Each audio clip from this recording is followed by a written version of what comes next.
नमस्कार। इस वक्त की बड़ी खबर ये, जी हां, पुरानी पेंशन बहाली पर बड़ी खबर है। सरकार की तरफ से पुरानी पेंशन और एनपीएस पर बड़ा अपडेट।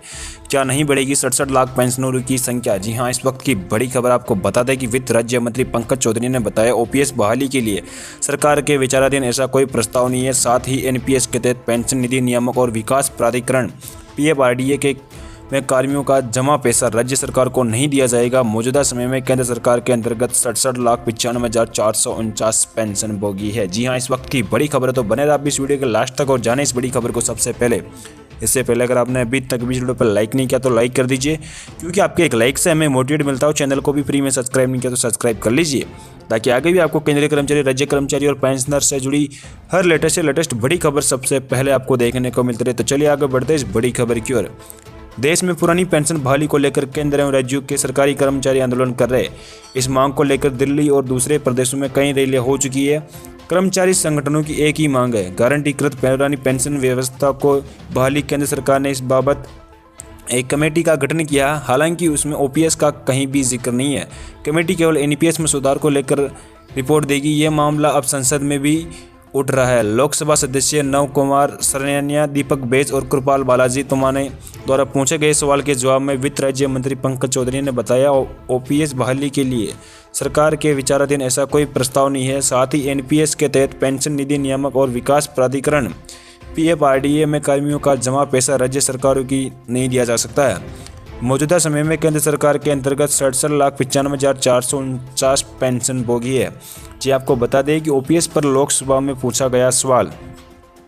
लोकसभा सदस्य नव कुमार सरानिया, दीपक बैज और कृपाल बालाजी तोमाने ने पूछा था कि देश में पेंशन भोगियों की संख्या कितनी है। क्या सरकार का पुरानी पेंशन योजना ओपीएस को बहाल करने का विचार है? यदि हाँ तो तत्संबंधी ब्यौरा क्या है? ओपीएस के कार्यान्वयन में विलंब के क्या कारण हैं? कितने राज्यों ने अपने कर्मचारियों के लिए ओपीएस को दोबारा से आरंभ किया है? क्या कई राज्यों ने ओपीएस को दोबारा से आरंभ करने के लिए राष्ट्रीय पेंशन योजना एनपीएस के अंशदान को वापस करने की मांग की है? जी आपको बता दें कि छत्तीसगढ़ द्वारा जमा की गई धनराशि उसे पर ब्याज सहित मांगी गई है। राशि का ब्यौरा क्या है? सरकार ने इस संबंध में क्या कार्रवाई की है? सरकार द्वारा ओपीएस को दोबारा से आरंभ करने वाले राज्यों को एनपीएस का धन वापस करने के लिए क्या निर्णय लिया गया? जी आपको बता दें कि केंद्र सरकार में 67,95,449 पेंशन भोगी है। 31 मार्च 2023 को स्थिति के अनुसार देश में 67,95,449 पेंशन भोगी है। सिविल पेंशन भोगी है 11,41,985 और रक्षा पेंशन भोगी है 33,87,173। दूरसंचार पेंशन भोगी है 4,38,758 और रेलवे पेंशन भोगी है 15,25,768। डाक पेंशन भोगी है 3,01,765। जी आपको बता दें कि ओपीएस की बहाली पर क्या बोले मंत्री।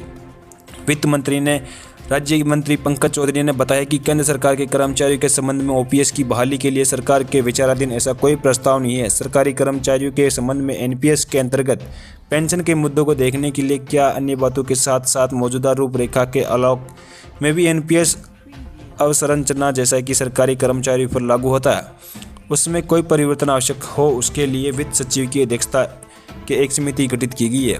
जी आपको बता दें कि इन राज्यों सरकार ने किया था सूचित। आपको बता दें कि राजस्थान, छत्तीसगढ़, झारखंड, पंजाब और हिमाचल प्रदेश की राज्य सरकार ने केंद्र सरकार पीएफआरडीए को उनके कर्मियों के लिए पुरानी पेंशन स्कीम पर वापस लौटाने के अपने निर्णय के बारे में सूचित कर दिया। इन राज्य सरकार ने अंशदान की वापसी, निकासी और उस पर प्राप्त लाभ के लिए अनुरोध किया है। हालांकि पंजाब सरकार ने भारत सरकार को सूचित किया है कि वह एनपीएस में कर्मचारी को सरकारी अंशदान का भुगतान जारी रखेगी। छत्तीसगढ़ सरकार ने सूचित किया है कि एनपीएस के अंतर्गत अंशधारकों के संबंध में 31 मार्च 2022 को स्थिति के अनुसार 17,240 करोड़ रुपए की प्रबंधन अंतर्गत परिसंपत्ति एयूएम के प्रोटेनियन पूर्ववर्ती एनडीसीएल को 11,850 करोड़ रुपए की राशि का अंतरण किया था। पीएफआरडीए अधिनियम 2013 के संगठित पीएफआरडीए एनपीएस के अंतर्गत एग्जिट और विड्रॉल विनियम 2015 तथा अन्य प्रासंगिक विनियमों के तहत कोई प्रावधान नहीं है, जिसके अधीन अंशधारकों के संचित कोष अर्थात सरकारी अंशदान उपार्जन के साथ साथ एनपीएस में कर्मचारी का अंशदान राज्य सरकार को जमा और वापस किया जा सकता है। जी हाँ दोस्तों, ये थी आज की बड़ी और लेटेस्ट खबर जो हमने आप तक पहुंचाई।